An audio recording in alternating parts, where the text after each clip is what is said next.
Adán y Eva en el jardín del Edén. Los patriarcas Abraham, Isaac, Jacob y Moisés. Estos son algunos de los personajes más conocidos del Viejo Testamento. Pero ¿son sus historias reales o meros mitos? Cuanto más te remontas en los textos bíblicos, más difícil resulta encontrar pruebas históricas. La mayoría del Génesis es una colección de mitos, historias inventadas. Encontrar rastros históricos de eso es muy difícil.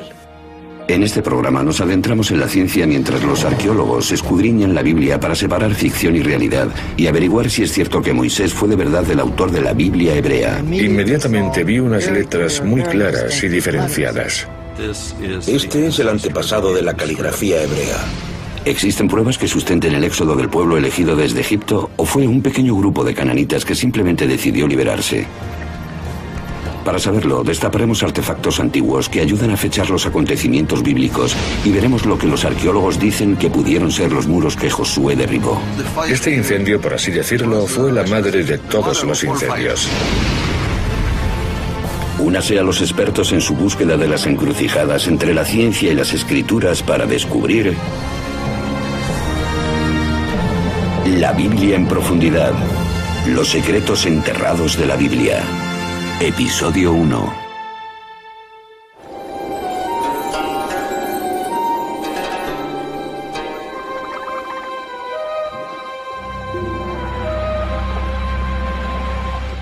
En 1896, en las cercanías de la ribera del Nilo, en el sur de Egipto, el arqueólogo británico Flinders Petrie dirige una excavación en Tebas, la antigua ciudad de los muertos.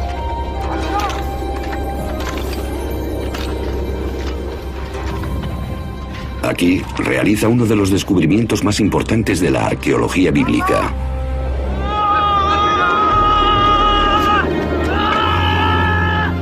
De las profundidades arenosas aparece un monumento real tallado en la piedra.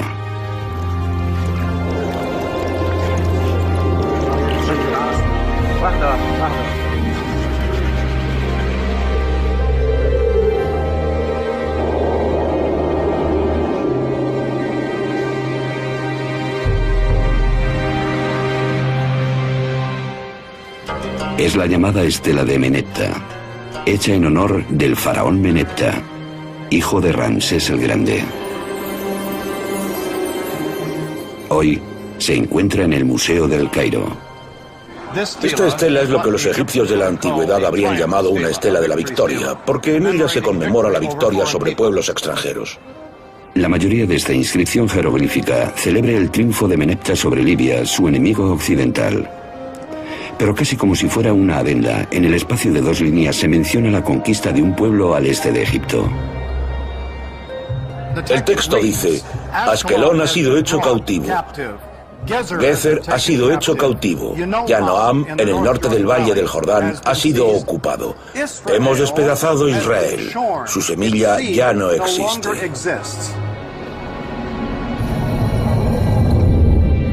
La historia demostró que la seguridad del faraón fue un error. Más que señalar su aniquilación, la estela de Menepta anuncia la entrada en la escena mundial de un pueblo llamado Israel. Esta prueba no tiene precio, porque demuestra la presencia de un grupo étnico llamado Israel en la meseta central del sur de Canaán.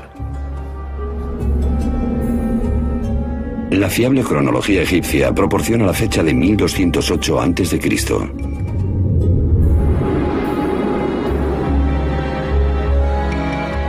La estela de Menepta es una prueba fehaciente de que hace 3000 años un pueblo llamado israelita vivía en Canaán, el territorio que hoy comprende Israel y los territorios de la Autoridad Palestina.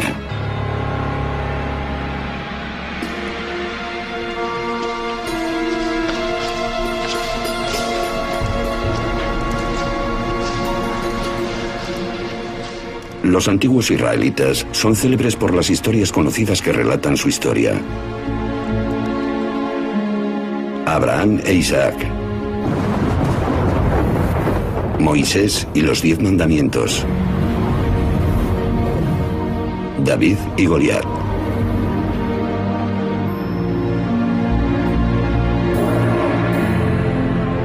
Fueron los primeros israelitas quienes redactaron la Biblia.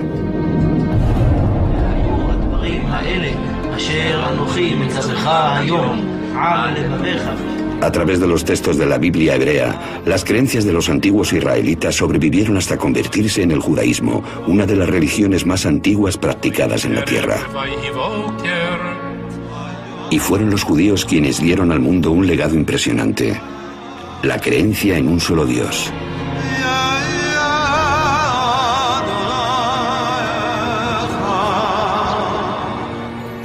Esta fe se convertiría en la base de otras dos grandes religiones monoteístas: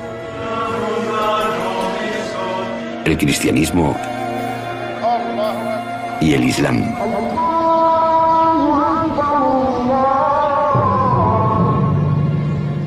La Biblia hebrea, a menudo conocida como Antiguo Testamento, para diferenciarla del Nuevo Testamento, describe los acontecimientos del primer cristianismo y la creencia en un solo Dios, que son parte esencial de la cultura del mundo. Pero en la antigüedad, todos los pueblos, de los egipcios a los griegos, pasando por los babilonios, adoraban a muchos dioses, normalmente a través de ídolos.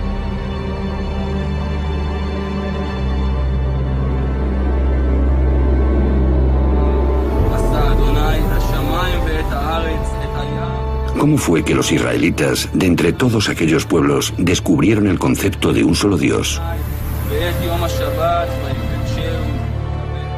¿Cómo se les ocurrió una idea que transformaría el mundo tan profundamente?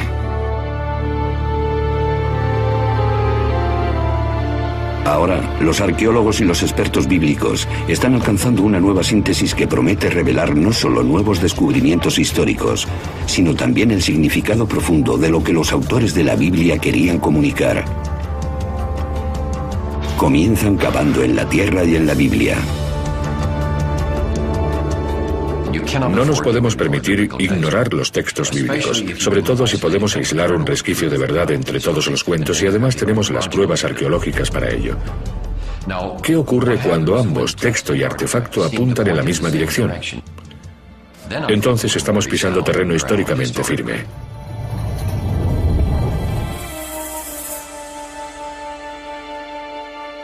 Los especialistas buscan las encrucijadas entre ciencia y escrituras. La más antigua es la estela de la victoria del faraón Menepta del año 1208 a.C.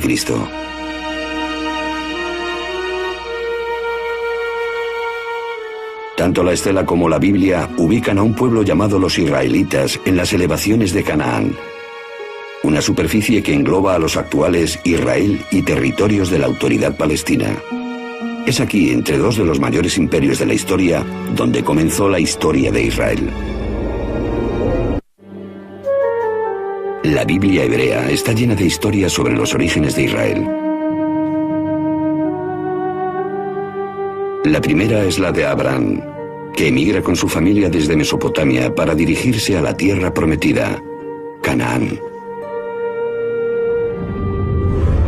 El Señor le dijo a Abraham: «Sal de tu tierra y de tu parentela y de la casa de tu padre, y ve a la tierra que te mostraré.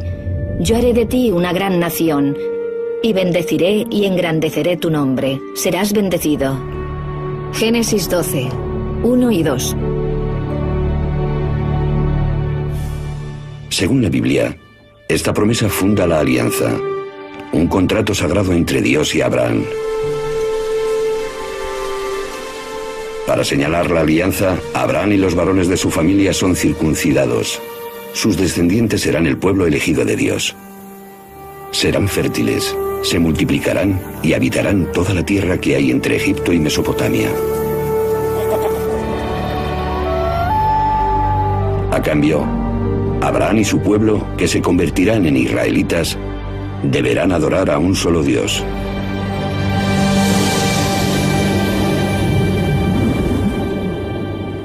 Esta idea es nueva, nadie la había tenido antes. En nuestro sentido, Dios no existe antes de Abraham. Hoy en día, es difícil apreciar la radicalidad que esta idea debería de haber supuesto en un mundo dominado por el politeísmo, la creencia en muchos dioses e ídolos. El relato de Abraham es parte del primer libro de la Biblia, el Génesis, como lo son el Arca de Noé y Adán y Eva. Aunque este libro comunique un mensaje potente, hasta la fecha no existen pruebas ni textos extrabíblicos que corroboren sus historias. Cuanto más te remontas en los textos bíblicos, más difícil resulta encontrar pruebas históricas. Los patriarcas datan del Génesis. La mayor parte del Génesis es una colección de mitos, historias inventadas, cosas así. Encontrar rastros históricos de esto es muy difícil. Esta ausencia de pruebas históricas ha llevado a los especialistas a enfocar de forma diferente la lectura de los relatos bíblicos. Los expertos miran más allá de nuestra noción moderna de realidad y ficción y se preguntan en primer lugar por qué se escribió la Biblia. Yahvé dijo a Moisés: consigna por escrito estas palabras, pues ellas contienen la alianza contigo y con Israel. Éxodo 34, 27. La creencia tradicional es que Moisés escribió los 5 primeros libros de la Biblia: el Génesis, la historia de la creación; el Éxodo, la liberación de la esclavitud y la llegada a la tierra prometida; el Levítico, el libro de los números; y el Deuteronomio, leyes morales y de observancia religiosa. Todavía se leen en nuestro tiempo, pues juntos forman la Torá, a menudo denominada como los 5 libros de Moisés. La idea de que Moisés había redactado personalmente los primeros 5 libros de la Biblia no encontró objeciones hasta el siglo XVII. Hubo algunas preguntas, por ejemplo, sobre la muerte y entierro de Moisés, descritos al final del Deuteronomio, el último libro de la Torá. Algunos rabinos dijeron que Moisés no podría haber escrito aquellas palabras porque estaba muerto y lo estaban enterrando. Si profundizamos en el texto, surgen todavía más discrepancias. Por ejemplo, ¿cuántas especies de animales introdujo Noé en el arca? Un texto dice que una pareja de cada animal. Otro sostiene que 7 parejas de los animales puros y solo 2 de los impuros. En un capítulo, la Biblia dice que el diluvio duró 40 días y 40 noches, pero en el siguiente se habla de 150 días. Para comprobar que las aguas han bajado, Noé suelta una paloma, pero en la frase anterior envía un cuervo. Hay 2 versiones distintas de la historia del diluvio mezcladas en la misma página.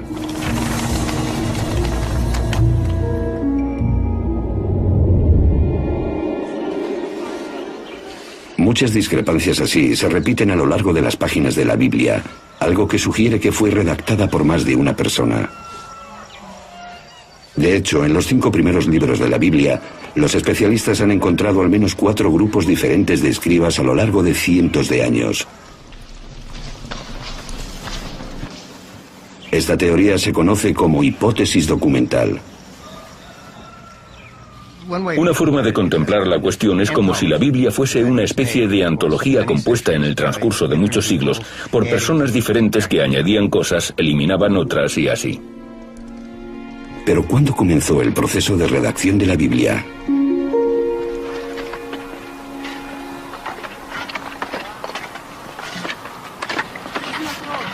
Tel Zayit es un pequeño yacimiento en la linde suroccidental del antiguo Israel que data de los tiempos bíblicos. Desde 1999, Ron Tapi ha estado trabajando aquí. Era el último día de lo que había sido un típico día de excavación. Mientras estaba haciendo unas fotografías panorámicas desde la grúa, un voluntario informó a su supervisor de que pensaba que había visto unas marcas interesantes, unos arañazos que probablemente fuesen letras talladas en la piedra. ¿Dónde, aquí? Las letras serían un hallazgo raro. Cuando Tapi se arrodilló para ver las marcas, se llevó la sorpresa de su vida. Me agaché e inmediatamente vi unas letras muy claras y diferenciadas.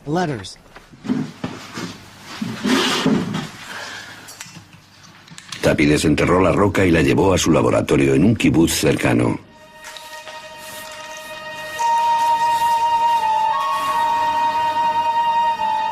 Fue entonces cuando se dio cuenta de que se trataba de algo más que una simple inscripción. Aleph, Bet, Gimel, Dalet. Me percaté de que esta inscripción era un alfabeto. Esto es, no una historia, sino las letras del alfabeto semítico escritas en el orden correcto. Nun, Pei y Ain son difíciles de leer, pero también están. Esta escritura es una forma antigua del alfabeto hebreo.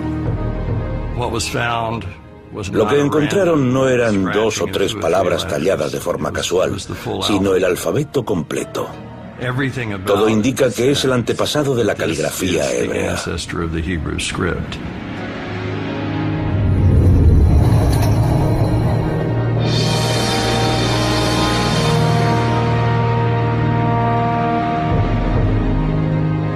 El abecedario de Tel Zayit es el alfabeto hebreo más antiguo descubierto.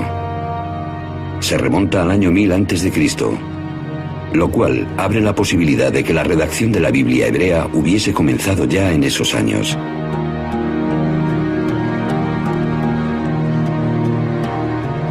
Para descubrir el texto más antiguo de la Biblia, los especialistas examinan la ortografía, gramática y vocabulario hebreos. La Biblia hebrea es un conjunto de textos escritos a lo largo de más de 1000 años. Como le hubiese pasado a cualquier otra lengua, el hebreo cambió de forma natural en el transcurso de esos años.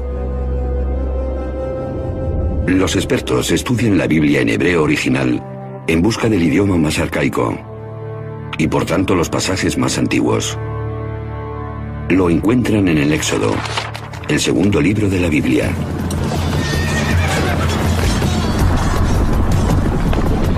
Arrojó a los carros y al ejército del faraón al mar, y sus oficiales se ahogaron en el mar Rojo. Éxodo 15, 4. Este pasaje, conocido como la Canción del Mar, es el pasaje culminante del Éxodo. La historia de la esclavitud de los israelitas en Egipto y cómo Moisés los llevó a la libertad. En toda la Biblia, ningún acontecimiento recibe más menciones que el Éxodo. Con el desarrollo de la escritura hebrea antigua, la Canción del Mar podría haber sido redactada alrededor del año 1000 a.C., la época del alfabeto descubierto por Tapi. Pero seguramente el fragmento se recitaba como poema mucho antes de los comienzos del hebreo escrito. Es muy posible que fuese un tipo de cuento contado en verso que la gente recitaba alrededor del fuego. Igual que normalmente nuestros poemas son más fáciles de recordar que la prosa. Pensamos que la poesía se transmitía oralmente de unas personas a otras, mucho antes de que comenzasen a ponerlas por escrito. Debido a que los versos del Éxodo son tan antiguos, ¿es posible que la historia posea referentes históricos?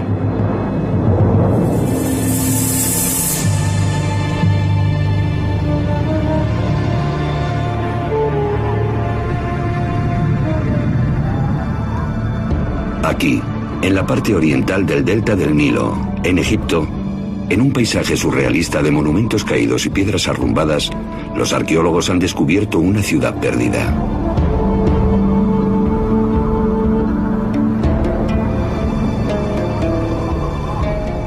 Inscrito en los monumentos de todo el conjunto, se halla el nombre de Ramsés II, uno de los gobernantes egipcios más poderosos. Ramsés es conocido como el faraón del Éxodo. Los textos egipcios antiguos denominan a esta ciudad Pi-Ramsés o Casa de Ramsés, un nombre reiterado en la historia bíblica del Éxodo.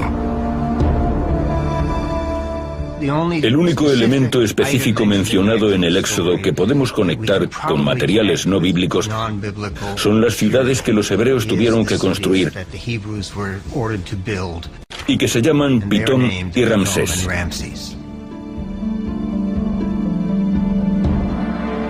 Los especialistas están de acuerdo en que la ciudad bíblica de Ramsés es la antigua ciudad egipcia Pi-Ramsés. Sus ruinas actuales están en Tanis.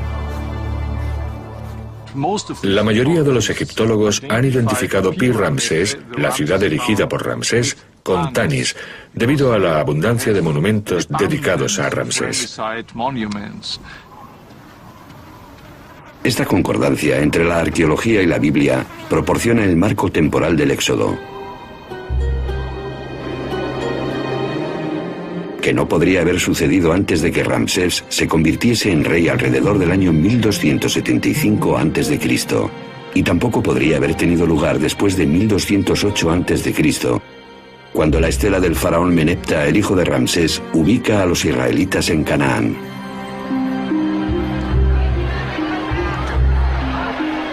La Biblia dice que los israelitas abandonaron Egipto en masa, 600.000 hombres con sus familias, y después merodearon por el desierto durante 40 años. Pero incluso si damos por hecho que la Biblia exagera, tras 100 años de búsqueda, los arqueólogos todavía no han encontrado pruebas de una migración que pueda vincularse al relato del Éxodo. Ningún yacimiento nos da información alguna sobre la ruta del pueblo a la deriva a través de la naturaleza. Simplemente no hay pruebas del Éxodo en ningún sitio. Tras el Éxodo, la Biblia dice que finalmente Dios llevó a los israelitas a la tierra prometida, Canaán.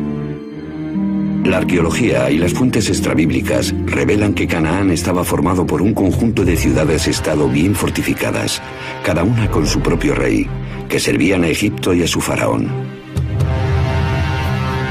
Los cananitas fueron una cultura próspera de Oriente Próximo durante miles de años que adoraba a muchos dioses a través de ídolos.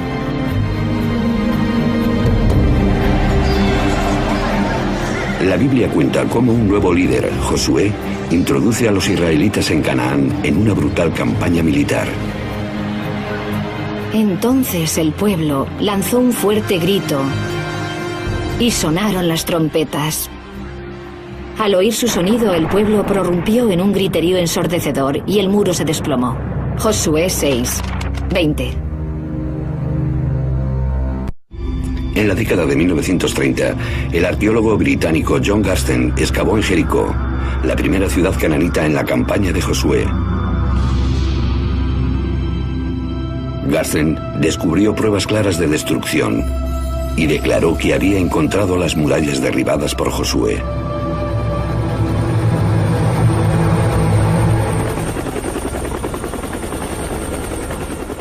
También existen indicios de destrucción en Hazor, descrita por la Biblia como la mayor ciudad cananita.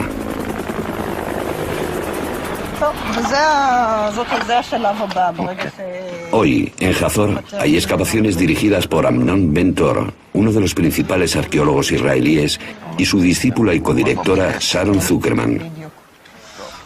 Estoy caminando en un pasillo situado entre dos salas del palacio cananita de los reyes de Hazor. Se pueden ver signos de destrucción por casi todas partes. Aquí se pueden ver piedras quemadas. Y lo que es más importante, las vemos partidas en 1 millón de fragmentos. Se necesita un calor tremendo para causar tanto daño. Este incendio fue, por decirlo así, la madre de todos los incendios.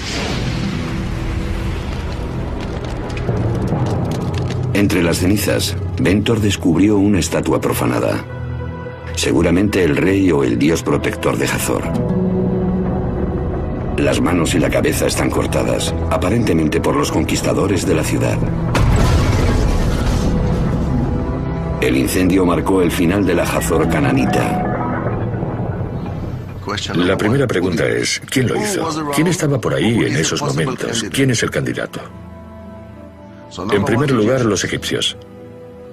Pero en ninguna de sus inscripciones de la época aparece Hazor. No mencionan haber hecho nada allí. ¿Podría haberlo hecho otra ciudad-estado cananita? Pero ¿quién tenía la fuerza suficiente para ello? ¿Quién nos queda? Los israelitas, los únicos que según sostiene su tradición lo hicieron. Así que digamos que los israelitas deben ser considerados responsables de la destrucción de Hazor a menos que se demuestre su inocencia.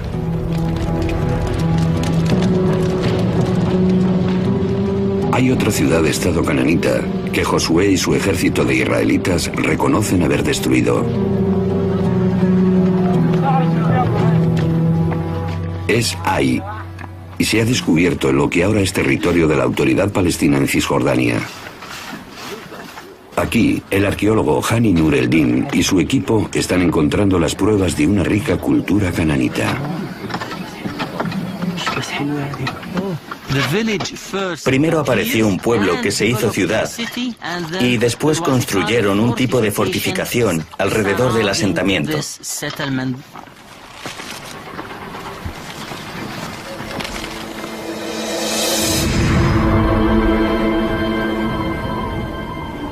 Estos montones de piedras fueron una vez un palacio y templos magníficos que después se destruyeron.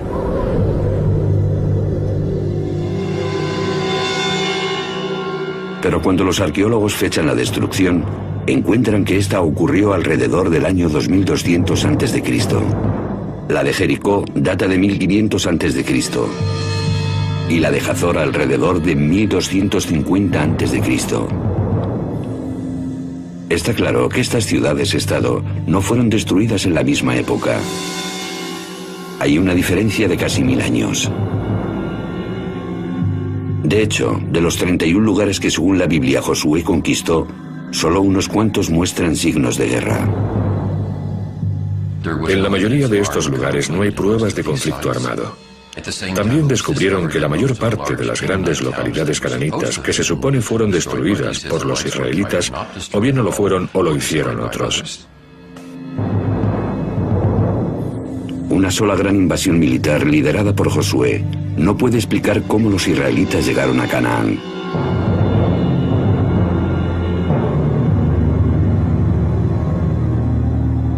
Pero la destrucción de Hazor sí coincide con el momento en que la estela de Menepta ubica a los israelitas en Canaán.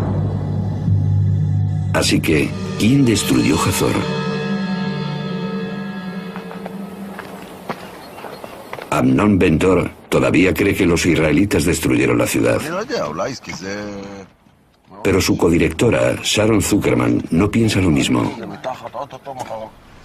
El último acto de destrucción consistió en la mutilación de las estatuas de reyes y dioses. Pero no hay signos de guerra ni de lucha. No vemos armas en la calle como en otras ciudades destruidas por extranjeros. Las excavaciones revelan que en Hazor había una capa social inferior de siervos, esclavos y plebe, y una superior formada por el rey y las élites ricas. En los grandes palacios de la élite de Hazor, Zuckerman encuentra zonas de abandono y desatención. Para los arqueólogos, estos signos indican una cultura en decadencia, una rebelión interna.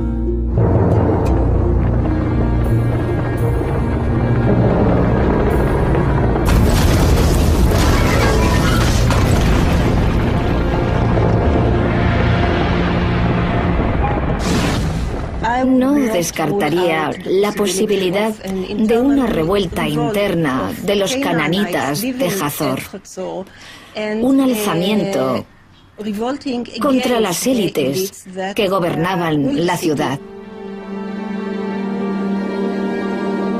De hecho, el sistema cananita de ciudades-estado se vino abajo, incluso en Hazor y Jericó. La arqueología y los textos antiguos muestran con claridad que este fue el resultado de un largo periodo de declive y turbulencias que se extendió a Mesopotamia, la región del mar Egeo y el imperio egipcio alrededor del año 1200 a.C.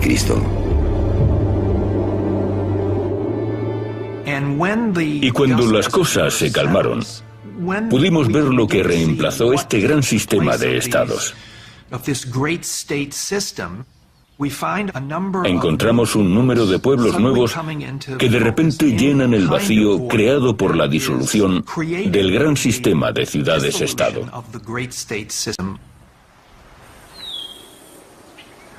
¿Pueden los arqueólogos encontrar a los israelitas entre estos nuevos pueblos?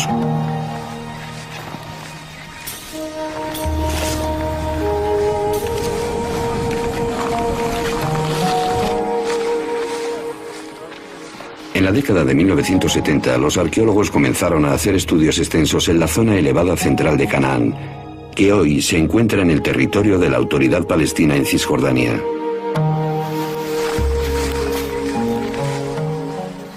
En aquellos tiempos yo enseñaba y solía llevar a los estudiantes a las colinas 2 veces a la semana. Cada día recorríamos entre 2 y 3 kilómetros cuadrados. Poco a poco cubrimos toda la zona. Israel Finkelstein y equipos de arqueólogos peinaron grandes zonas y recogieron todos los fragmentos de alfarería antigua que había sobre la superficie.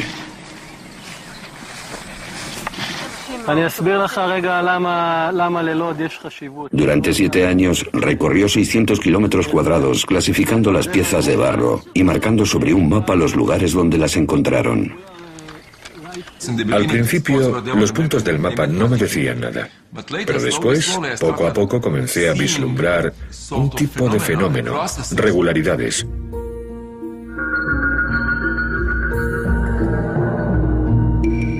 Al fechar la alfarería, Finkelstein descubrió que anteriormente al año 1200 a.C. había aproximadamente 25 asentamientos humanos. Calculó que la población total sería de entre 3.000 y 5.000 habitantes. Pero justo 200 años después, se produce un aumento espectacular de la población y los asentamientos. Cuando se produce esta revolución demográfica y la población crece sin parar, encontramos unos 250 asentamientos. La población se multiplicó por 10 hasta 45.000 personas más o menos. Este fenómeno no puede explicarse como fruto del crecimiento vegetativo normal. Un ritmo así es imposible en la antigüedad.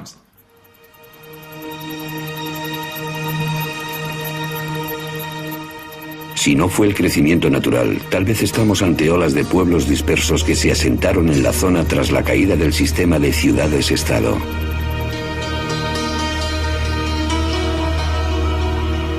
Entonces, descubrimos indicios de una nueva cultura. Un tipo distinto de vivienda nunca visto antes en el lugar exacto donde tanto la estela de Menepta como la Biblia ubican a los israelitas.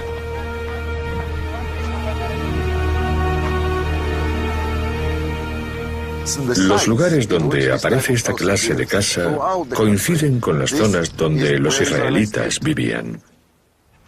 Incluso a veces se las denomina casas israelitas o tipo de vivienda israelita.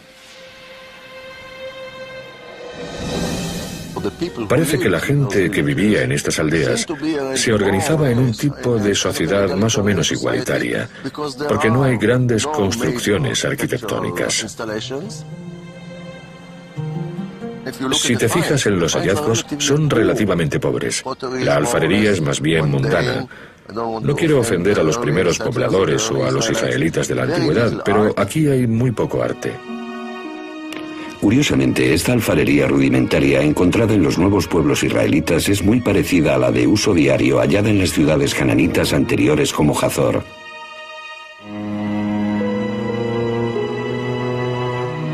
De hecho, la casa israelita es la única diferencia.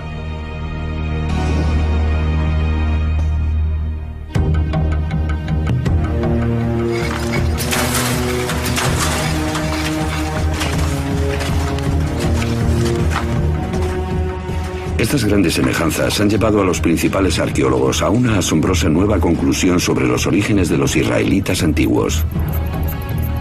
La idea es que la mayoría de los primeros israelitas fueron originalmente cananitas desplazados. Los israelitas estuvieron siempre en Israel. Eran nativos, pero pertenecían a diferentes grupos. Eran los desposeídos. Lo que estamos viendo es un movimiento de gentes, pero no una invasión de hordas armadas extranjeras. Más bien se trató de una revolución social y económica. Los textos antiguos describen cómo los gobernantes egipcios y sus vasallos, los reyes cananitas, sobrecargan a las clases bajas de Canaán con impuestos e incluso esclavitud. Una nueva y radical teoría basada en la arqueología apunta a lo que ocurrió después.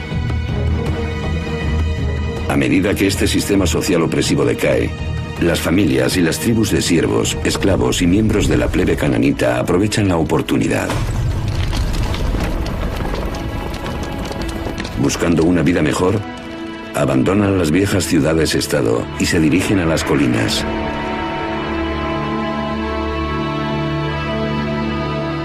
Libres de la opresión de su pasado, se alzan en lugares nuevos como un pueblo nuevo, los israelitas.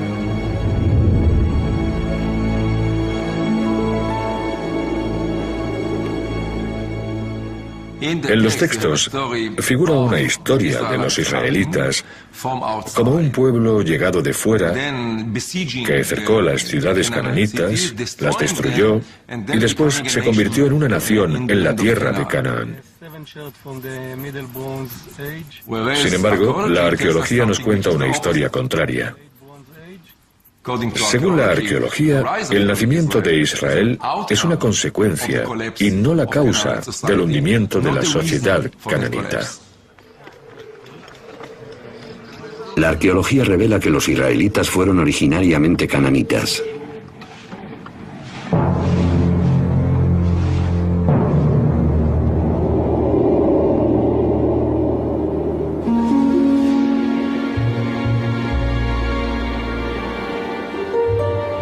Entonces, ¿por qué la Biblia suele presentar a los israelitas como extranjeros en Canaán?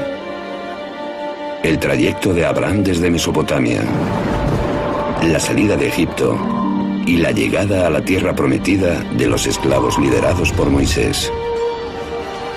Incluso la conquista de Canaán por Josué desde el exterior.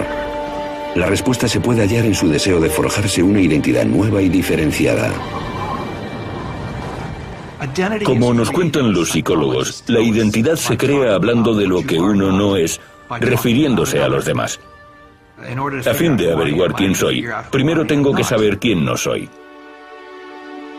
Lo que siempre falta en los pueblos israelitas son los grandes palacios y la artesanía extravagante asociadas a los monarcas y a las élites económicas de Canaán.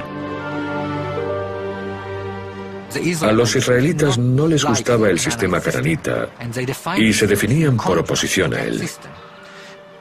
Al no usar alfarería decorada, al no usar alfarería importada, desarrollaron una ideología de la simplicidad que marcó la diferencia entre ellos y los sistemas egipcio y cananita. Si los israelitas querían distanciarse de su pasado cananita, ¿qué mejor que crear una historia sobre su destrucción?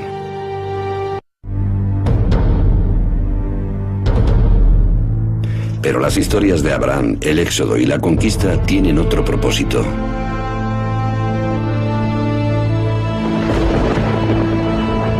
Son una conmemoración del poder de lo que la Biblia dice que es la mayor diferencia entre los israelitas y el resto de los pueblos: su Dios. En el judaísmo posterior, el nombre de Dios se considera tan sagrado que ni siquiera se puede pronunciar. No sabemos exactamente lo que significa y tampoco cómo se pronunciaba. Pero parece ser el nombre personal del Dios de Israel. De modo que de alguna manera su título es Dios y su nombre era estas 4 palabras. En inglés y español son YHWH. Pensamos que probablemente se pronunciaba Yahweh o algo así. Pero Yahweh solo aparece en la Biblia hebrea. Su nombre no se encuentra en los textos o historias cananitas. Así que, ¿dónde encontraron los israelitas a su Dios?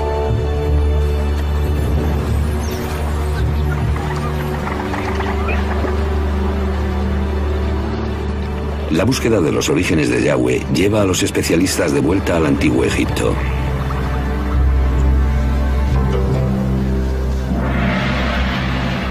Aquí, en la ciudad real de Karnak, durante más de 1000 años los faraones festejaban su poder con estatuas, obeliscos y murales tallados sobre las paredes de los templos.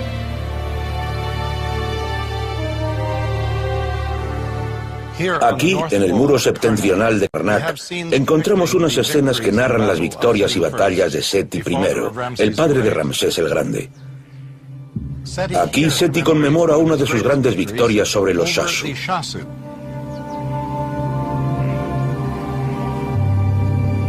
Los Shasu eran un pueblo que vivía en los desiertos del sur de Canaán, ahora en Jordania y en el norte de Arabia Saudí, en torno a la misma época en que aparecen los israelitas.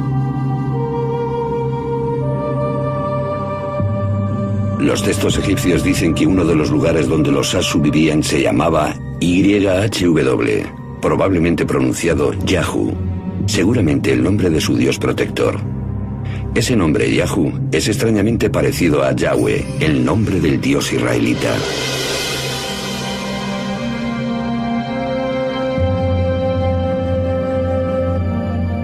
En la Biblia, el lugar donde vivían los Shasu se denomina Madián. Fue aquí, antes del Éxodo, donde la Biblia nos cuenta que Moisés encontró a Yahweh en la forma de una zarza ardiente. No te acerques. Quítate las sandalias de tus pies, porque el lugar en que estás es tierra sagrada. También dijo Dios a Moisés, esto dirás a los israelitas, Yahvé, el Dios de vuestros padres, el Dios de Abraham, el Dios de Isaac y el Dios de Jacob, me ha enviado a vosotros. Este es mi nombre para siempre y por él seré invocado de generación en generación. Éxodo 3, 5 y 15. Así que, de acuerdo con las fuentes egipcias, algo parecido al nombre Yahweh aparece en los alrededores de Madián. Y aquí tenemos a Moisés en Madián. Y esta deidad se le aparece y revela que su nombre es Yahweh. Estas asombrosas conexiones están llevando a los expertos a reexaminar la historia del Éxodo.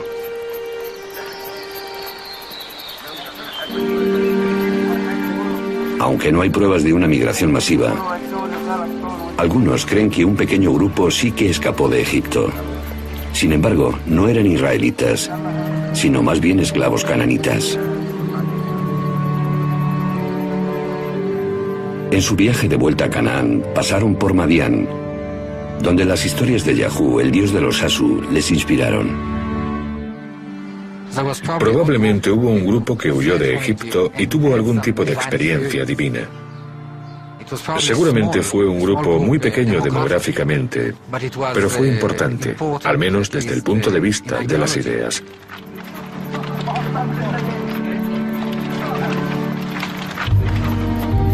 Siguieron hacia la comarca elevada en el centro de Canaán, donde se toparon con las tribus que habían huido de las ciudades-estado cananitas.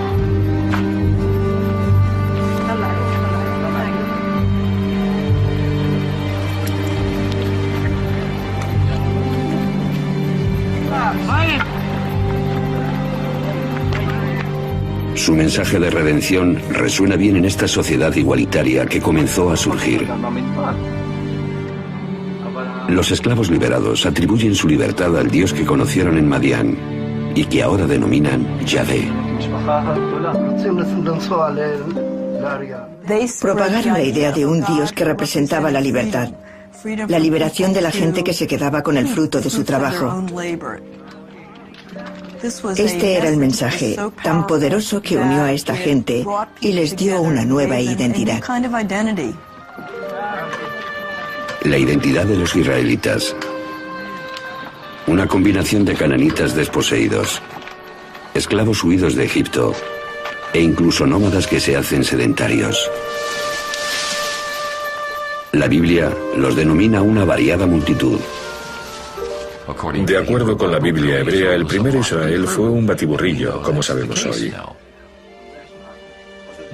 Pero toda esta gente está unida por una nueva visión. Creo que el espíritu revolucionario está allí desde el principio. Tal vez el pueblo elegido fue el pueblo que eligió ser libre. Su historia de huida, al principio transmitida oralmente y por la poesía, les ayudó a forjarse una identidad entre las distintas tribus.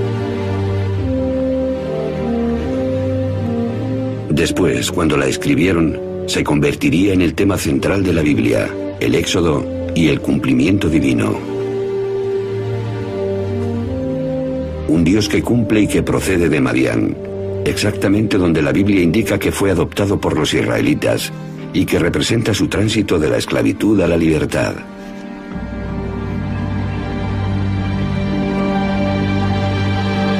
Entonces, ¿se halla aquí el inicio del monoteísmo? La idea común sobre lo que diferenciaba a los antiguos israelitas de sus vecinos es que estos adoraban a muchos dioses y diosas diferentes, mientras que los israelitas adoraban a un solo Dios verdadero. Pero no fue así. Esta figurita de un becerro, que seguramente representa a él, el dios principal dentro de las deidades cananitas, es uno de los miles de ídolos descubiertos en yacimientos arqueológicos israelitas. A menudo los israelitas adoraban a otros dioses. Tal vez se suponía que no debían hacerlo, pero lo hicieron. Así que al menos en la práctica muchos, si no todos los israelitas, eran politeístas. Según esta prueba arqueológica, el modelo bíblico del pueblo israelita monoteísta debe ser cuestionado. Sin embargo, las palabras, los pensamientos y las ideas tienen el poder de crear cosas. Al intentar definirse como un pueblo único que adoraba a un solo Dios, los redactores de la Biblia hebrea plantaron la semilla que después germinó y se convirtió en la base del monoteísmo practicado por las tres principales religiones de nuestra cultura actual.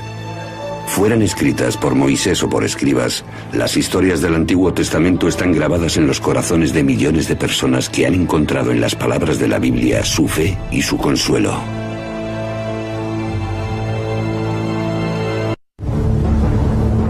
Dios ha muerto. O al menos, eso debió de parecerle a los antepasados de los judíos en el año 586 a.C. Jerusalén y el templo de su Dios están ardiendo. La nación de Israel fundada por el rey David ha sido barrida. Podría haberles parecido el fin, pero en realidad fue el principio. Porque de la terrible destrucción surgió un libro sagrado, la Biblia, y una idea que cambiaría el mundo, la creencia en un solo Dios. Ahora, una nueva y provocadora historia emerge de los descubrimientos provenientes de lo más profundo de la tierra y de la Biblia. Queríamos examinar la posibilidad de que los restos del rey David estuviesen aquí. Una historia de detectives arqueológicos que unirá las pistas que rodean el misterio del autor de la Biblia, cuándo se redactó y por qué. Queda claro que fue un pequeño pergamino. Ahora, la ciencia y las escrituras convergen en la creación de una nueva y gran historia de un pueblo de la antigüedad, Dios y la Biblia. La Biblia en profundidad, los secretos enterrados de la Biblia, episodio 2. El debate entre la comunidad científica y los estudiosos de la religión prosigue. Muchos creen la hipótesis documental, que el Antiguo Testamento tuvo muchos autores, lo cual descarta a Moisés como la única fuente. Y puesto que no existen pruebas históricas de su vida, algunos incluso se preguntan si Moisés existió. Sin embargo, hay algunos personajes bíblicos que podrían haber dejado una huella rastreable. Alrededor del año 1000 a.C. apareció uno de estos personajes inmortales capaz de unir a las 12 tribus de Israel contra un nuevo y poderoso enemigo. David metió la mano en su bolsa. Sacó de ella una piedra y la arrojó con la honda, hiriendo al filisteo en la frente. La piedra se le clavó en la frente y cayó de bruces contra el suelo. Primer libro de Samuel, 17:49. De todos los nombres del Antiguo Testamento, ninguno aparece con más frecuencia que David. Las escrituras dicen que David creó un reino que se extendió desde Egipto a Mesopotamia. Convirtió Jerusalén en su capital real y forjó una nueva alianza con Dios, conocido como Yahvé, que prometió a David que él y sus descendientes gobernarían la tierra para siempre. Salomón, el hijo de David, construyó un templo donde Yahvé, ahora el Dios de la nación de Israel, moraría por toda la eternidad. Es el reino de David y Salomón, una nación unida bajo el mismo Dios, según reza la Biblia.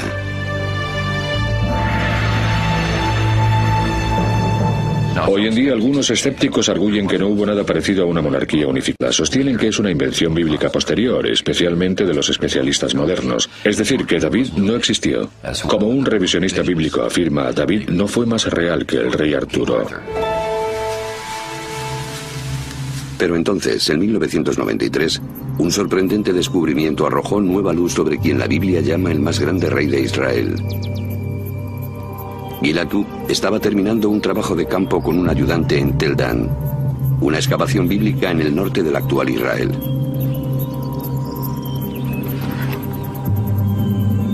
A cargo de la excavación estaba el célebre arqueólogo israelí Abraham Biran. El día terminaba y Cook estaba tomando sus últimas medidas cuando oyó un grito desde abajo.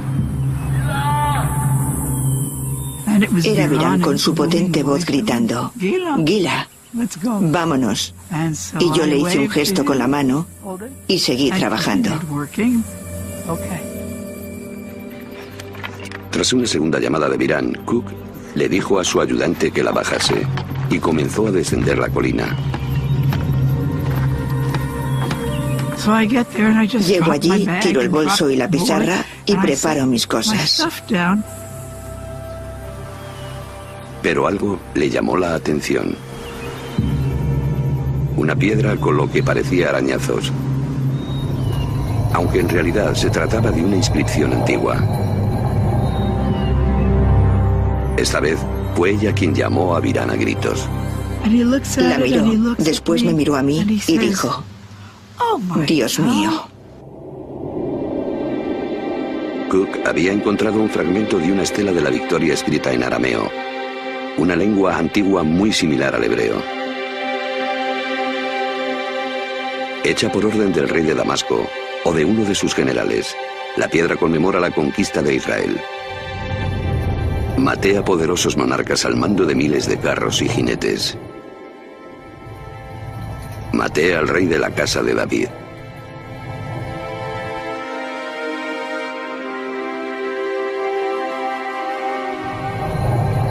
Esas palabras, la casa de David, convirtieron ese descubrimiento en un acontecimiento decisivo, pues constituyen una poderosa prueba de que David vivió en realidad.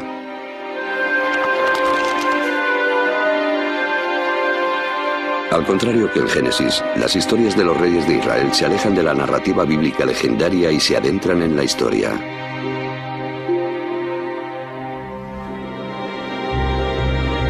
Cuando la cronología bíblica de los reyes de Israel se compara con las inscripciones históricas, como la estela de Tel Dan, estas pueden proporcionar a los historiadores fechas bastante fiables.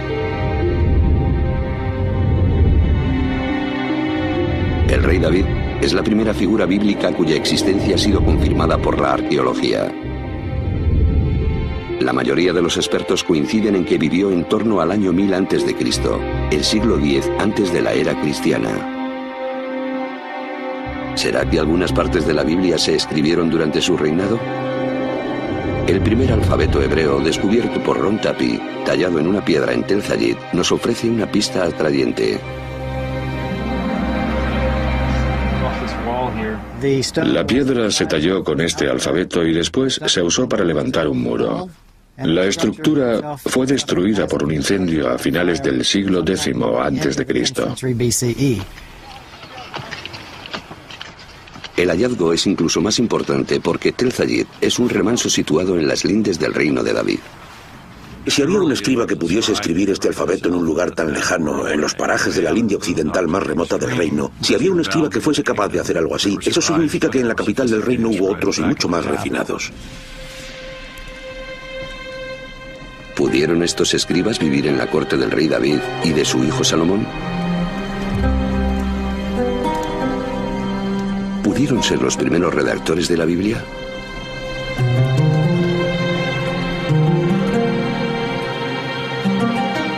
En el siglo XVIII, los especialistas alemanes revelaron un indicio sobre quién escribió la Biblia, oculto en 2 nombres distintos de Dios. De acuerdo con una de las explicaciones, Abraham conocía a Dios por su nombre más íntimo y personal, que normalmente se pronuncia Yahweh, Yahvé. Los pasajes con el nombre de Yahvé, que en alemán se escribe con una J, se conocen por los expertos como J. Pero según otros, Abraham conocía a Dios simplemente por la palabra hebrea más usada para referirse a Dios, Elohim.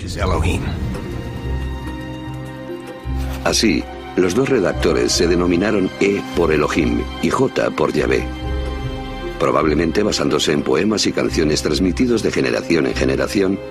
Ambos escribieron una versión del remoto pasado de Israel. Las historias de Abraham en la tierra prometida, Moisés y el Éxodo. De estas 2 fuentes, la más antigua es la que conocemos como J, que muchos expertos fechan en los años de David y Salomón. Debido a que el contexto de la versión de los Hechos según J es la zona alrededor de Jerusalén, es probable que el escritor viviese allí, tal vez en las cortes reales de David y Salomón.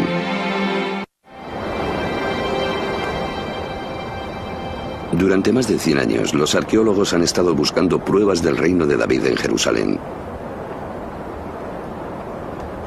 Una arqueóloga israelí, Eilat Mazar, estuvo excavando en la parte más vieja de la ciudad, lo que hoy en día se conoce como Ciudad de David. Pero debido a que esta zona había sido escenario de luchas, destruida y reconstruida a lo largo de miles de años, era muy improbable que allí sobreviviesen restos bíblicos. Pero entonces comenzaron a aparecer grandes muros de 3-5 metros de grosor que iban en todas las direcciones, desde el este 30 metros hacia el oeste sin fin. Unos muros así de grandes solo pueden ser parte de un edificio enorme.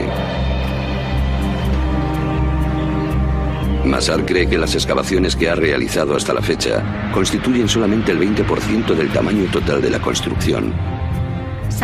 Una estructura tan descomunal demuestra centralización y capacidad constructora. Solo puede ser una estructura real. Este enorme complejo puede probar la existencia de un reino, pero ¿se trata del reino de David?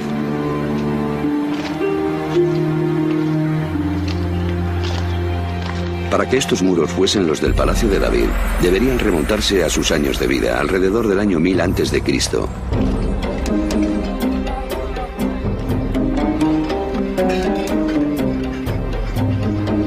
El problema es que los muros de piedra no pueden ser fechados por sí mismos. Los arqueólogos bíblicos datan las ruinas basándose en la alfarería que encuentran junto a ellas.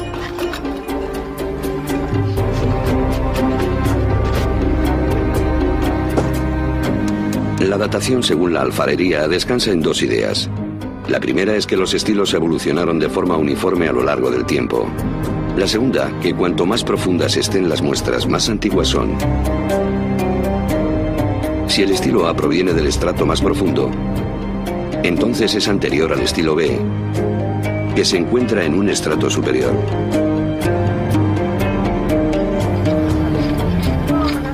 Al analizar la alfarería en excavaciones bien estratificadas, los arqueólogos pueden crear lo que llaman una cronología relativa. No obstante, esta cronología flota en el tiempo sin fechas fijas.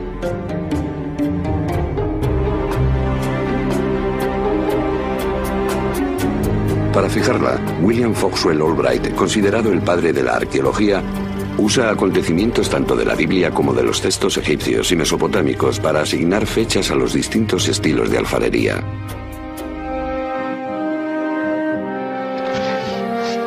La cronología de Albright, ligeramente modificada, es lo que Mazar usa para fechar este gigantesco edificio y lo que la mayoría de los arqueólogos usan hoy en día.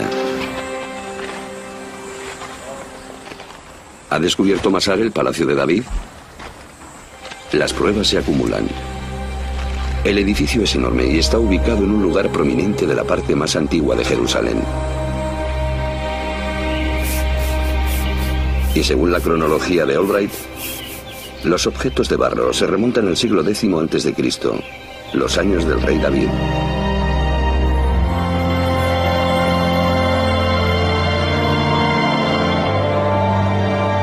Masar cree que ha encontrado el palacio de David.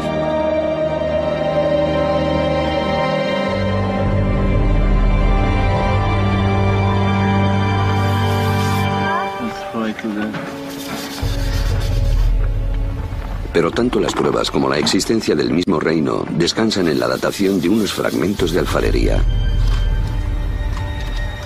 En la actualidad disponemos de un método más científico que no depende de la Biblia, tal como el de Albright, y que además data las piezas de alfarería de forma fija. Es el método de datación por radiocarbono, una especialidad de Elisabetta Boretto del Instituto Weizmann. El primer paso es el trabajo de campo, que consiste en relacionar las muestras de materiales como huesos de aceitunas, semillas o tizones con el contexto arqueológico. Si una semilla de aceituna se encuentra en la misma capa que una pieza de alfarería, el carbono de la semilla puede usarse para datar la pieza de barro. Cuando la semilla muere, su carbono radioisótopo, carbono 14, se degrada a un ritmo regular a lo largo del tiempo, mientras que el carbono 12 no se pervierte. Midiendo la proporción de carbono 14 respecto del carbono 12, Boretto puede determinar la edad de la semilla, que a su vez puede usarse para averiguar la de la pieza de alfarería.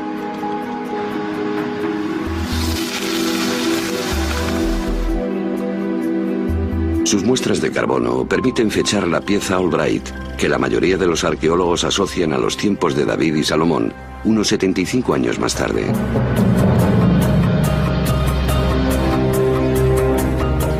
Para acontecimientos sucedidos hace tanto tiempo, esta diferencia puede parecer baladí.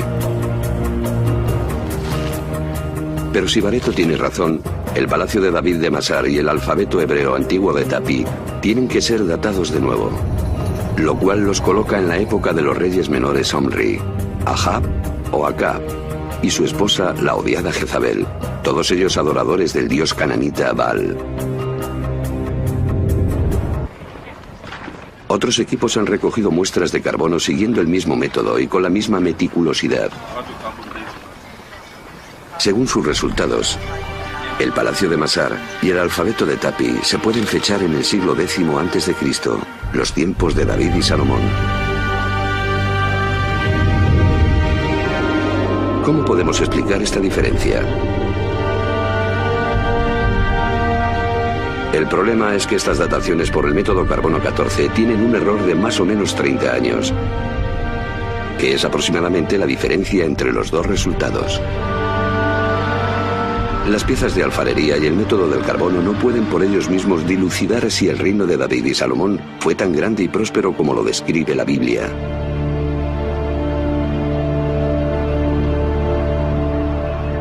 Por suerte, la Biblia ofrece pistas de otros lugares en los que se puede excavar para encontrar pruebas de la existencia del reino. La Biblia asegura que David conquistó el reino y que su hijo Salomón fue el gran constructor. Esa fue la razón de la leva que el rey Salomón impuso para construir la casa del Señor, su propia casa. El terraplén, el muro de Jerusalén, Hazor, Megiddo y Gezer. Primer libro de los Reyes 9:15.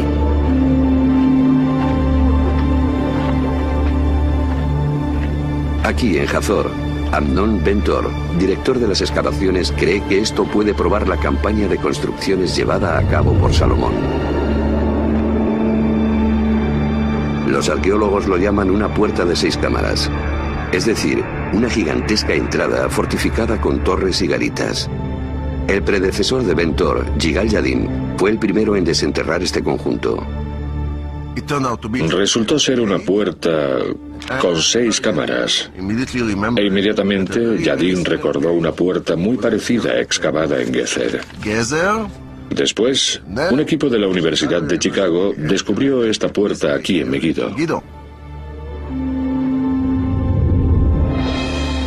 Asombrado por el parecido entre estas 3 puertas, Yadin recordó el pasaje de la Biblia. Aquí tenemos una conexión maravillosa entre el fragmento bíblico y su manifestación arqueológica. 3 puertas monumentales, todas diseñadas según el mismo plan, podrían ser prueba no solo de prosperidad, sino de la existencia de una autoridad central. A través de los años, los israelitas habían estado divididos en tribus y después en reinos de norte a sur. La ubicación de estas puertas, sorprendentemente semejantes en ambas zonas, indican que hubo una sola autoridad de gobierno en todo el país.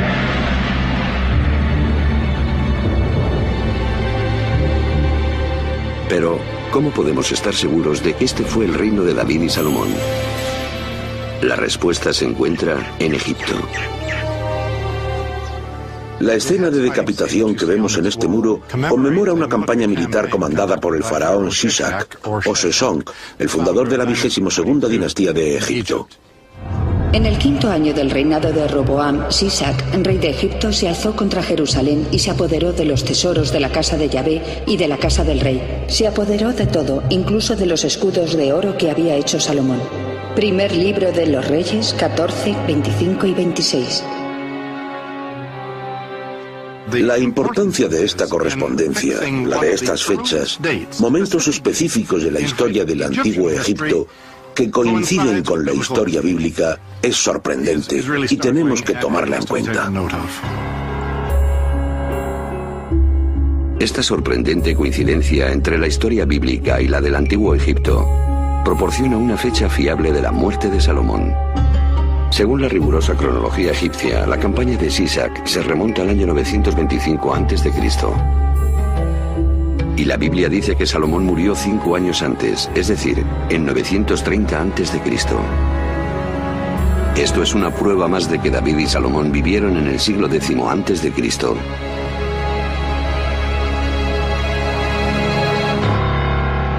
Aunque ocultas en estos muros se encuentran más pruebas.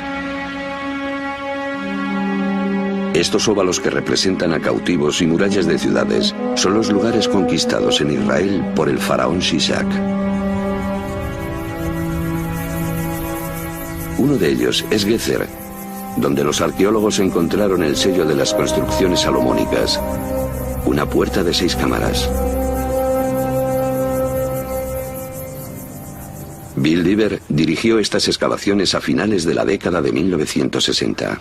Aquí tenemos evidencias tangibles de una destrucción. Abajo se encuentran las piedras originales casi en el mismo lugar donde fueron colocadas, pero si miramos aquí nos damos cuenta de que están agrietadas. Incluso podemos ver dónde fueron quemadas por el calor y el gran incendio provocado aquí. Y arriba vemos que el fuego fue tan intenso que la piedra caliza se fundió y fluyó como si fuese lava. Esto es un conjunto de pruebas empíricas de una destrucción que podemos relacionar con la célebre campaña del faraón Sisac. Si la puerta fue destruida por Sisac en el año 925 a.C., entonces debieron de construirla en vida de Salomón, fallecido 5 años antes.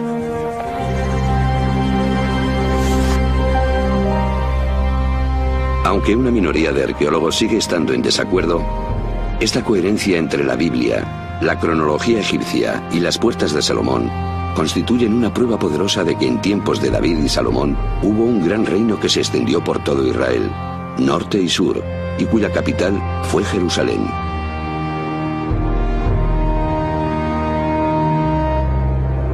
Pero esta ciudad fue más que un centro político, también fue un centro religioso.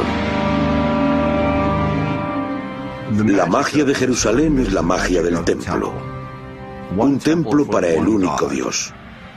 La consecuencia de esto es que Jerusalén y su templo se alzan como símbolos no solo de la existencia de un solo Dios, sino del carácter único del pueblo judío.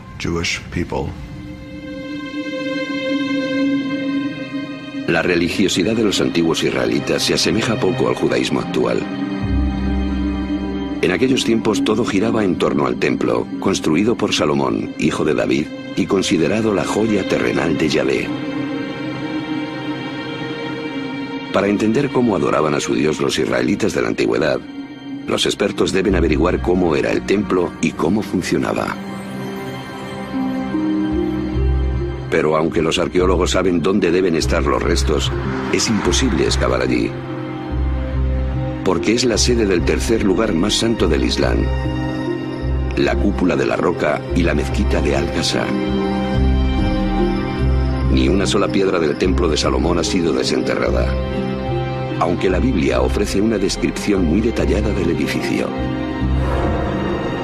La casa que el rey Salomón construyó para el Señor tenía 30 metros de largo, 20 de ancho y 15 de alto.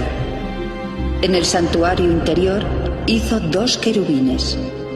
Cada uno medía 5 metros de altura y ambos estaban revestidos de oro. Primer libro de los Reyes 6, 2, 23 y 28. La descripción de la Biblia sugiere cómo fue el plano del templo de Salomón, muy parecido a los de los templos construidos por los pueblos politeístas vecinos.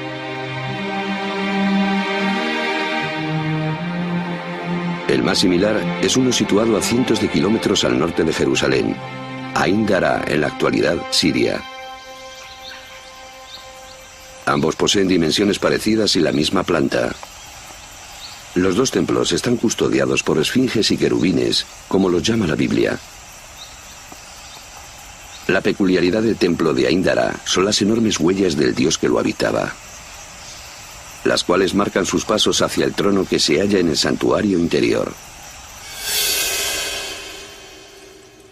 Si tomamos la información sobre el templo de Salomón, que se halla en el libro de los Reyes, y la comparamos con el templo de Ain Dara, tenemos una imagen bastante buena de su aspecto en la época de Salomón.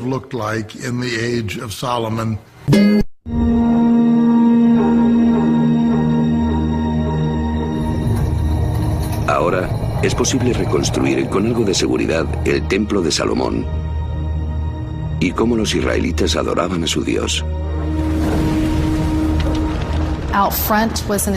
En la entrada había un enorme altar. Detrás había un atrio que llevaba al interior del templo. Había una sala, el santuario, y detrás la sala más sagrada, donde, según la tradición, se encontraban el Arca de la Alianza y las tablas de la ley. Esta zona era considerada el lugar más sagrado de la tierra porque era la sala en la que se podría encontrar la presencia de Dios. Aunque los sacerdotes adoraban a Yahvé en el templo, muchos israelitas no eran tan fieles. En Tel Rehob, los arqueólogos están desenterrando una casa israelita que ilustra las prácticas religiosas de sus antiguos habitantes. Hemos encontrado esta figura de barro tan bonita y excepcional que muestra una diosa, la diosa de la fertilidad, que era adorada aquí en Israel. En este caso, está sosteniendo a un bebé. ¿Quién es esta diosa de la fertilidad? ¿Y qué hace un ídolo pagano en un hogar israelita? Pruebas fehacientes de su identidad surgieron en 1968. Bill Diver llevaba a cabo una excavación para salvar unas tumbas en el sur de Israel, cuando un habitante de la zona le entregó una inscripción robada. Cuando regresé a casa y la desenvolvé, pensé que me iba a dar un ataque al corazón. Resultó ser la inscripción de una tumba en caracteres nítidos del siglo VIII. Contiene el nombre del fallecido y dice: bendito sea por Yahvé, en buen hebreo bíblico. Pero dice por Yahvé y su Aserá. Y Aserá es la antigua diosa madre cananita. Miles de figuritas y varias inscripciones que vinculan a Yahvé con Aserá se han encontrado por todo Israel.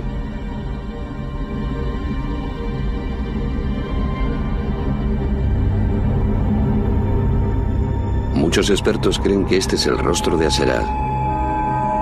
La conclusión de Diver es que Dios tenía esposa.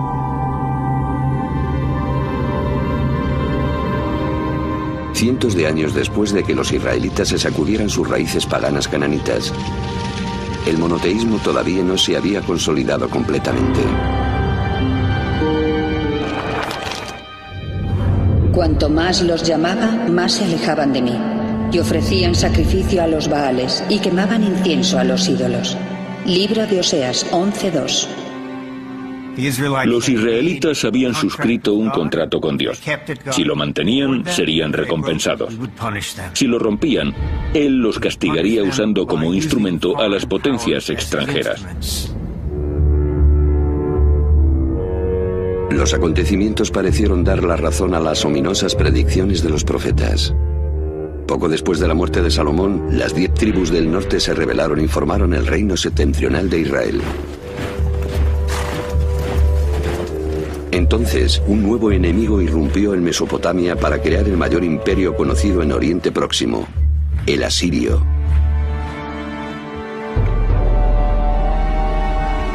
Numerosos textos y relieves asirios dan testimonio de su dominación sobre Israel y Judá.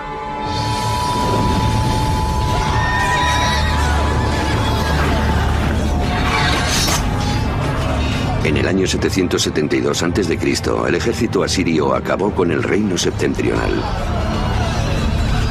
Los que se libraron de la muerte o del exilio a Asiria emigraron a Jerusalén, donde seguían reinando los descendientes de David y Salomón. Según la Biblia, uno de ellos, Josías, atendió las exhortaciones de los profetas.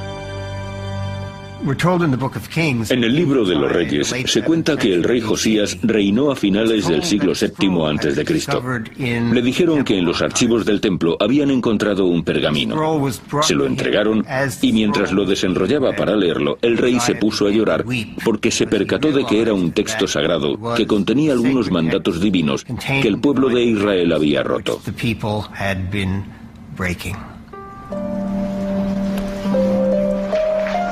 Los especialistas creen que el pergamino perdido es una parte del 5.º libro de la Torá.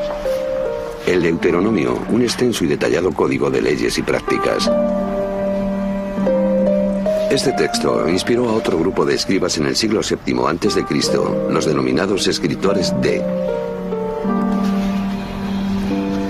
Según la hipótesis documental, tras los redactores de los grupos J y E, D es el tercer conjunto de escribas que tomaron parte en la redacción de la Biblia hebrea. Los redactores D reescribieron el Éxodo para reafirmar la alianza entre Dios y el pueblo de Israel.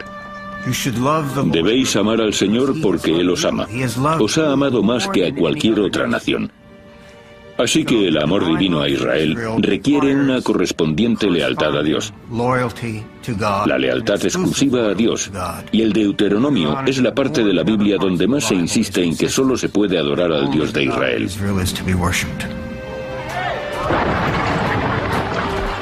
Para imponer la alianza, Josías ordenó que todos los ídolos y altares de otras deidades fuesen destruidos. El libro del Deuteronomio contiene la prohibición más clara de la adoración a otros dioses, los 10 mandamientos. Yo soy Yahvé, tu Dios. No tendrás dioses extraños delante de mí. No crearás ídolos ni te inclinarás ante ellos o los adorarás. Deuteronomio 5, 6 al 9. Al asociar la creencia en un solo Dios con la conducta moral, los 10 mandamientos establecen un código de moralidad y justicia para todos, el ideal de la civilización occidental.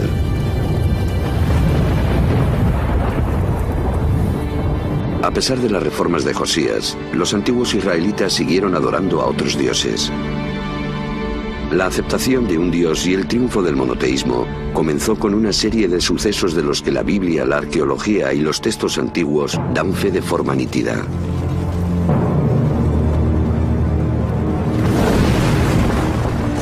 El primero es la destrucción de la morada terrenal de Yahvé, el Templo de Jerusalén.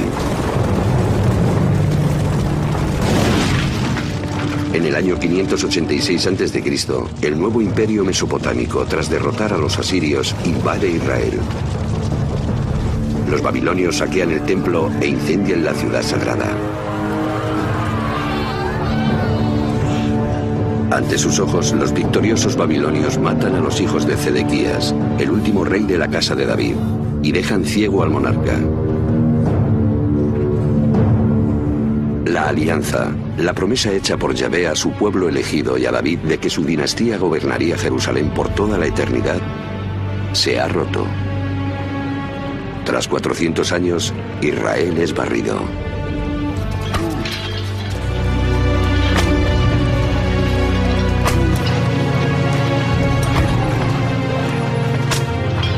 Los babilonios capturan a los sacerdotes, profetas y escribas, y los arrastran encadenados a Babilonia.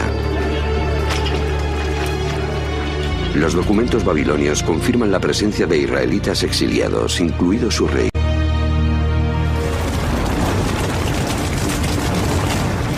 Sin templo, rey o país, ¿cómo pueden sobrevivir los israelitas? Su viaje comienza con las antiguas escrituras, que según las especulaciones de los expertos fueron rescatadas de las llamas de la destrucción. Entre los exiliados de Jerusalén a Babilonia había sacerdotes del templo. Parece ser que se llevaron con ellos sus documentos y tradiciones sagradas. Según la hipótesis documental, generalmente aceptada, es aquí, en Babilonia, lejos de sus hogares en Israel, donde los sacerdotes y escribas produjeron gran parte de lo que hoy se conoce como Biblia hebrea. Los especialistas se refieren a estos redactores como P, o fuente sacerdotal. Fueron los escritores P quienes tomaron todas las tradiciones anteriores de las fuentes J, E y D, así como otras, y las refundieron en lo que hoy conocemos como Torá o Pentateuco. Pero más que producir una recopilación, el grupo P edita y escribe una versión del pasado lejano de Israel, incluida la historia de Abraham y de su alianza con Dios a través del ritual de la circuncisión, que separa a los israelitas de los demás como pueblo y mantiene su alianza con Dios. Pero la historia de Abraham, con su impresionante relato de la disposición paterna al sacrificio de su propio hijo, también trata del poder de la fe. No es una coincidencia que los escribas exiliados del grupo P señalen el origen de Abraham en la ciudad de Ur, río abajo de Babilonia. Tal vez la misma fe que llevó a Abraham a la tierra prometida permita que los exiliados regresen.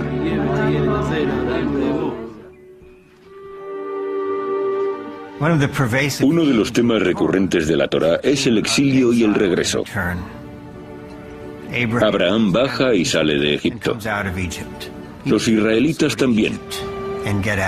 Para los exiliados en Babilonia del siglo VI a.C., ese tema debería de haber tenido una gran resonancia.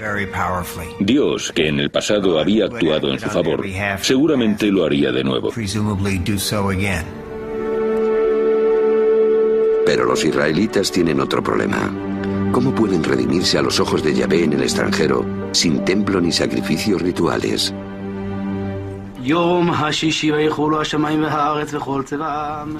Para garantizarse la protección divina, la tradición de los redactores P hace hincapié en conductas como la observancia del sábado.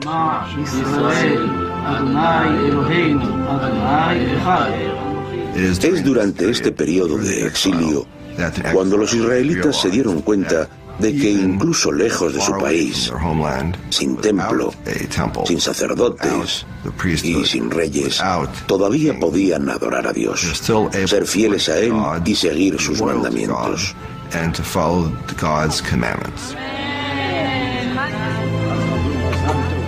Es el inicio del judaísmo. Al reunir las historias de su pasado, escritas originalmente por los escribas J, E y D, el éxodo de la esclavitud a la libertad, Moisés y los 10 mandamientos, el viaje de Abraham a la tierra prometida, los escribas P crearon lo que hoy conocemos como los primeros 5 libros de la Biblia.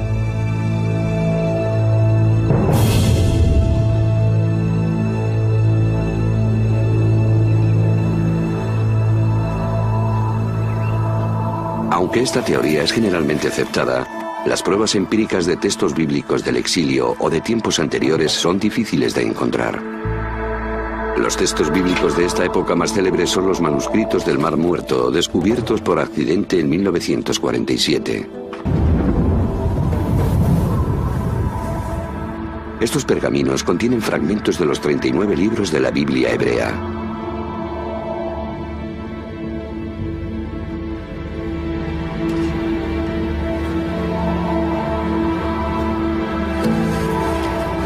Sobrevivieron porque se guardaron en un entorno perfecto para su conservación: el seco y cálido desierto.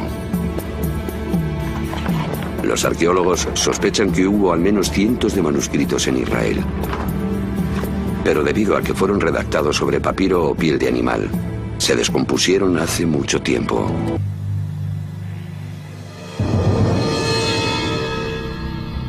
Aún así, el manuscrito más antiguo del Mar Muerto data de 300 años después del exilio a Babilonia. A falta de un texto anterior, algunos expertos dicen que toda la Biblia es un conjunto de mentiras piadosas e incluso dudan de la existencia de Israel y de los israelitas. Para muchos revisionistas, unos escépticos extremistas, nunca hubo un antiguo Israel. Israel es por tanto una construcción intelectual, o en otras palabras, que esa gente no repensó su pasado, sino que se lo inventó. No tenía pasado, por tanto la Biblia es un mito fundacional contado a un pueblo sin legitimidad. La legitimidad del pasado israelita depende del hallazgo de pruebas de los orígenes antiguos de la Biblia.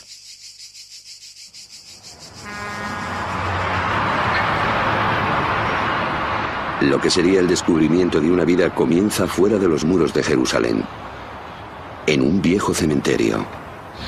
Vinimos aquí y desenterramos 7 grutas funerarias que se remontan al siglo VII a.C., alrededor de la época del rey Josías. Pero las tumbas estaban saqueadas, así que no nos hicimos muchas ilusiones. Gabriel Barkay enseñó a un voluntario de 13 años de edad a limpiar una tumba para hacer fotografías. En vez de limpiar la tumba, como estaba solo y aburrido y tenía un martillo, se puso a golpear el suelo.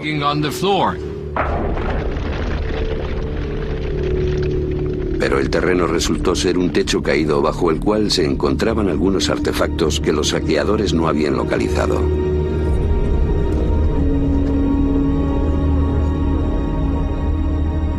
Entre los cientos de cosas sobresalía una. Parecía la colilla de un cigarrillo. Era un cilindro de unos 4 centímetros de longitud y un diámetro de algo menos de 2. Estaba claro que estaba hecho de plata y que era una especie de pergamino en miniatura. También encontraron otro mayor. Llevaron los dos a los laboratorios del Museo de Israel. Pero desenrollar los pergaminos para saber si contenían una inscripción legible podría destruirlos por completo. Andy Van fue uno de los epígrafos del proyecto. La arqueología es una ciencia destructiva. A fin de aprender algo, tienes que destruir lo que hay. Gabriel Barkay y su equipo tenían que tomar una decisión. ¿Desenrollamos o preservamos los amuletos? Decidieron que el riesgo merecía la pena, y el tiempo ha demostrado que tenían toda la razón. Por medio de la conservación meticulosa, los técnicos crearon un método especial para desenrollar los pergaminos y desentrañar sus contenidos.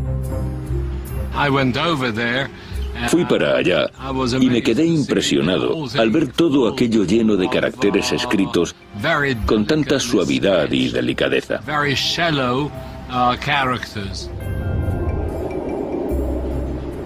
La primera palabra que descifré allí mismo fue YHVW, 4 letras que contienen el nombre impronunciable de Dios.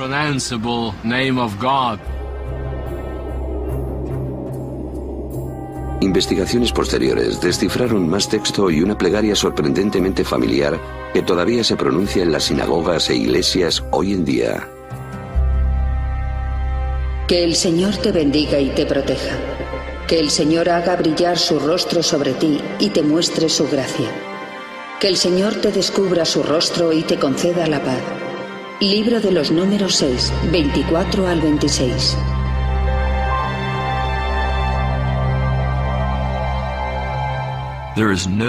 No hay duda de que estos dos amuletos contienen las bendiciones sacerdotales que se encuentran en el capítulo 6 del libro de los Números. Por lo tanto, estas inscripciones son muy importantes, porque son las referencias más antiguas que tenemos de los relatos bíblicos. El contexto arqueológico quedó muy claro, porque todo esto se encontró junto a piezas de alfarería que se remontan al siglo VII a.C.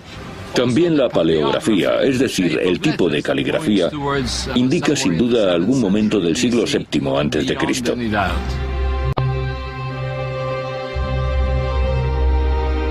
Las bendiciones sacerdotales de los manuscritos de plata anteceden a los manuscritos del Mar Muerto en 400 años.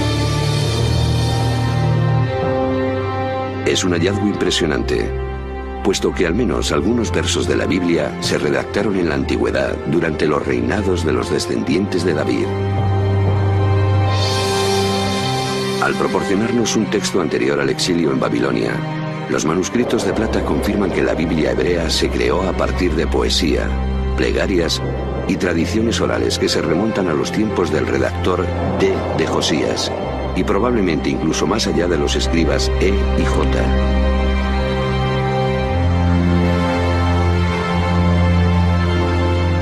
Como los especialistas modernos sospechaban, la Torá, los primeros 5 libros de la Biblia, se configuró durante el exilio en Babilonia.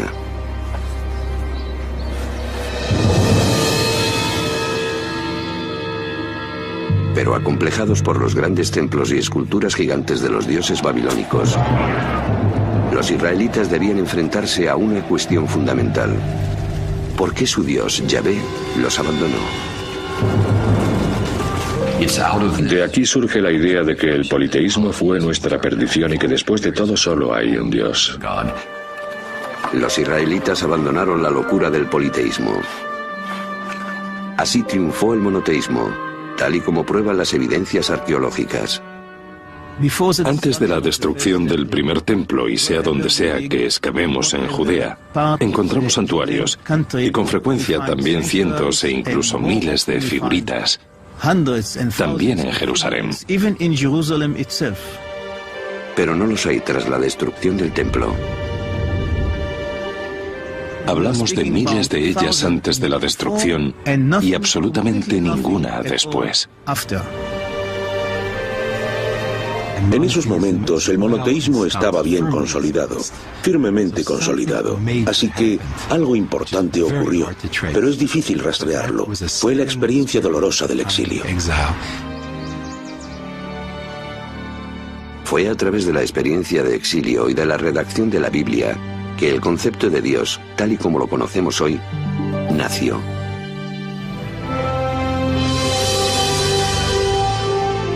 Los manuscritos que narran la relación de los israelitas con su Dios son la Biblia hebrea, el Antiguo Testamento, un texto sagrado para 3.000 millones de personas.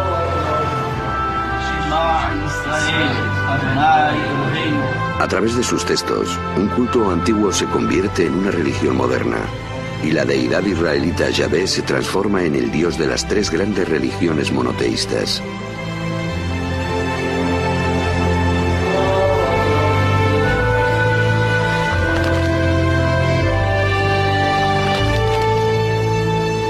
Por medio de sus enseñanzas, la Biblia estableció un código de moral y justicia cuyas aspiraciones resuenan a través de los siglos.